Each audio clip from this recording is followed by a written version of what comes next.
看电影感悟精彩人生。大家好，我是雾哥。人生就像一场牌局，一手好牌可能会输，一手烂牌也可能会赢。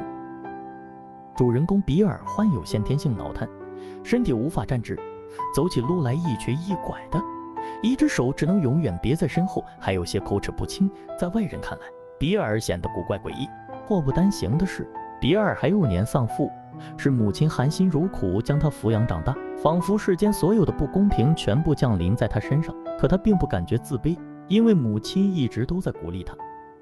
虽然比尔符合低保的资格，但是他坚持要和正常人一样，做一个自食其力的人。比尔每天都会锲而不舍地参加应聘，直到30岁的一天，比尔这次应聘的是一家百货公司的推销员。见到比尔古怪的模样，经理没有多说什么，果断拒绝了他的求职。比尔失落地离开。可当他到门口，看到母亲对他鼓励的眼神，比尔扭头再一次返回经理办公室。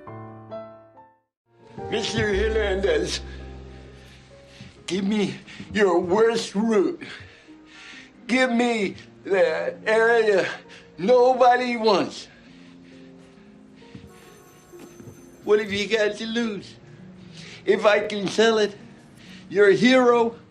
他恳求经理让他开拓没人愿意跑的销售区域。经理面对比尔提出的对公司毫无损失的提议，这一次他没有拒绝比尔。就这样，比尔终于得到了一次尝试的机会。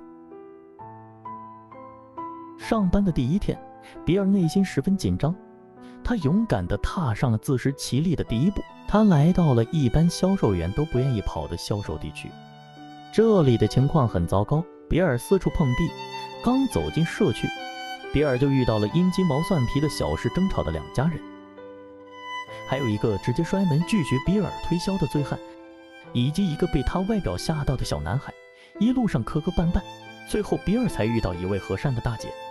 她耐心地听比尔介绍产品，但是她并不需要这些东西，而出于同情，她愿意拿一些钱给比尔，但比尔连忙拒绝，扭头就走。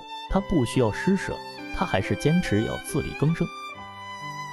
半天接连的遭遇让比尔有些情绪低落。休息的时候，他拿出母亲精心准备的午餐，他看到三明治一面写着耐心，一面写着坚持。原来母亲早就预料到比尔将会遭受的一切，这份温馨的母爱让比尔重拾信心，备受鼓舞。下午，比尔就是靠着坚持不懈的努力，走了10英里，最后终于遇到一个爽快的富太太。他和比尔相谈甚欢，最后他向比尔下了50美元的订单，比尔就这样做成了第一单。比尔欣喜若狂，赚到了4.25美元。他品尝到了耐心和坚持所收获的欣喜。比尔迫不及待地拿出赚到的提成，带母亲到餐厅吃饭，庆祝他第一天的工作成果。母亲送了一块精美的怀表给比尔，那是比尔的父亲成为销售冠军时的奖品。比尔从此暗下决定，立志要和父亲一样成为金牌销售，时刻提醒自己要早睡早起，做好自己的工作。正当比尔为此奋发努力时，再一次被命运泼了一盆冷水。因为比尔吓到了一个小男孩，遭到了客户投诉，并且比尔的业绩远远没有能够达标，所以经理决定要解雇他。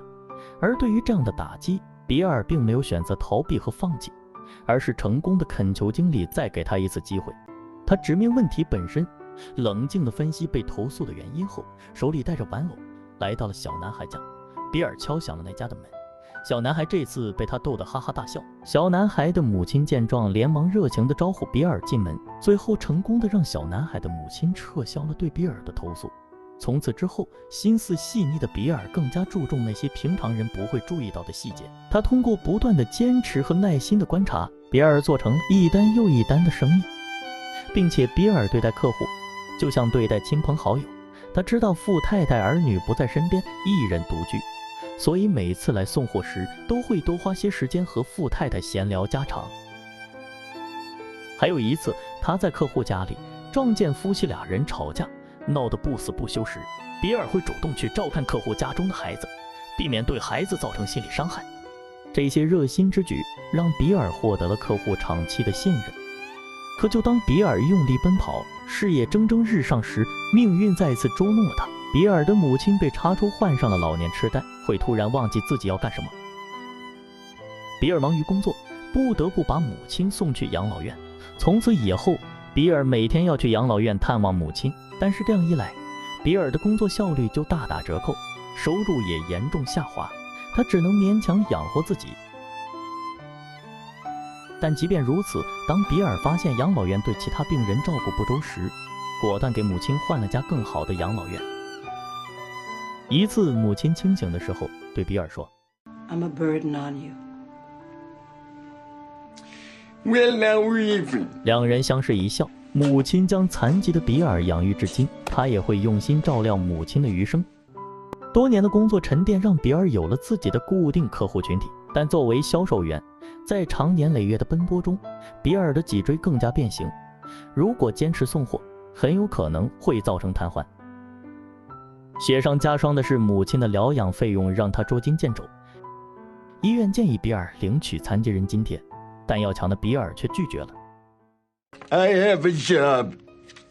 I know. I'm a salesman. 比尔坚持要自力更生，为了继续工作，他选择雇人帮他送货。可来应聘的人看见残疾的比尔后，都找借口拒绝了比尔。最后有一位勤工俭学的大学生女孩接受了比尔的招聘，女孩名叫雪莉。每到节假日，比尔总是挨家挨户的上门，为每个老客户送去祝福以及独特的小日历，给孤寡的富太太带去了节日的温暖。他总是脸上洋溢着灿烂的笑容，每天他都勤勤恳恳忙到深夜，为母亲与自己的美好生活努力着。但是命运再次和他开了个玩笑，一天深夜，他突然接到了噩耗，母亲去世了。比尔瞬间无力地靠在墙上，仿佛抽空了身体，久久没有缓过神来。甚至给母亲举行葬礼后，比尔自始至终都没有哭过，只是一个人默默不语。直到在一次客户拜访中，当他看到一位年轻的母亲抱着嗷嗷待哺的婴儿时，才想到自己至亲至爱的母亲已经离去，悲伤的情绪如潮水般袭来。这时的比尔担心在客户面前失控，迅速离开。直到这一刻，他才后知后觉地反应过来，那团照亮他人生的烛火已经永远地熄灭了。从此以后，他要一个人在人生路上独自摸索了。转眼间，时光飞逝，时间来到了1989年，在公司年会上，比尔终于和自己的父亲一样，获得了公司年度销售冠军。时隔多年，比尔没有辜负母亲的期望，他终于追上了父亲的步伐。比尔终于做到了。比尔眼含热泪地发表感言 I love being a salesman. My father was a salesman. I wish he could be here. And my mother, who taught me patience and persistence, and who would never let me be ashamed. I wish he could be here today. Thank you.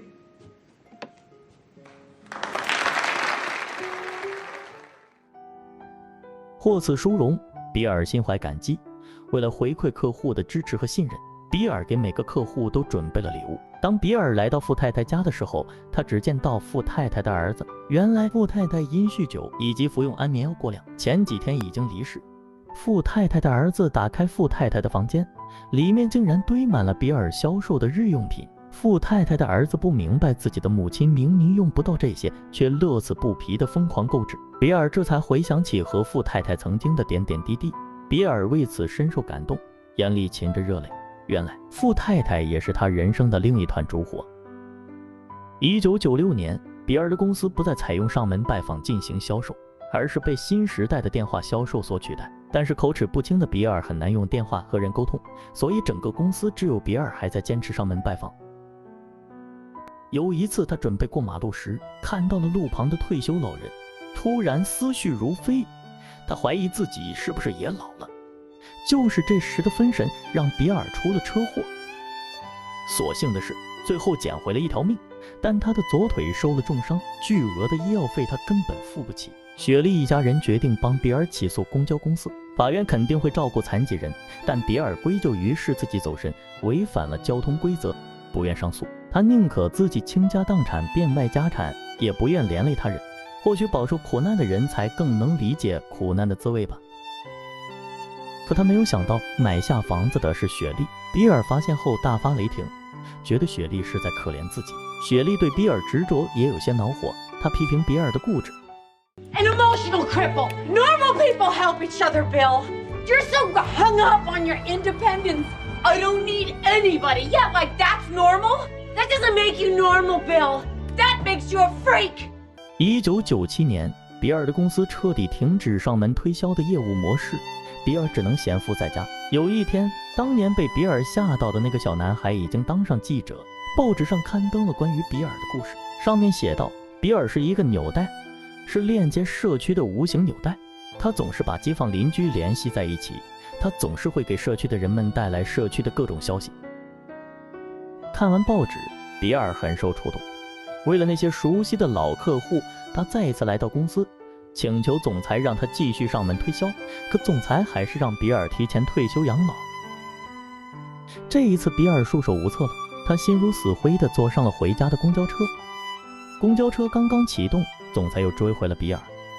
原来事情峰回路转，报纸刊登比尔的励志故事已经被各大媒体转载。总裁为了炒作公司的股价，决定恢复比尔的职位。如今的比尔俨然已经成为了公司的活招牌，他以自强不息的人生态度感染了越来越多的人。世界上没有人是一座孤岛，每个人都会在无形之中影响他人。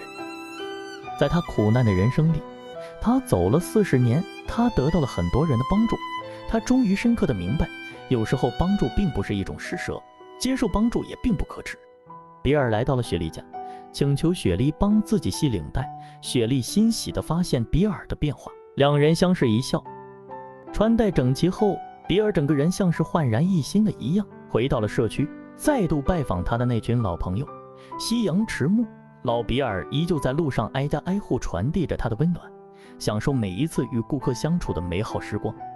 永不放弃这部电影是改编自推销员希尔伯特的传奇故事。这部片子有许多温暖人心的地方，比如那个了不起的妈妈付出了多少的爱和耐心，才教会脑瘫的儿子自主有尊严的生活。如果不是他始终如一地鼓励自己的儿子，那么比尔也不一定能有后来做人做事的成功。此外，比尔作为一个孝子，反哺患上老年痴呆症的母亲，也表现出了浓浓的温情和体贴。在社区中，他的存在链接了人们的心门，用真诚的耐心与坚持成就了自己，成为了传奇。感谢大家观看，如果觉得我们的视频不错，记得关注我们，你的订阅和关注就是我们继续做下去的动力。在这里真诚地感谢每一位支持我们的朋友，我们下期视频再见。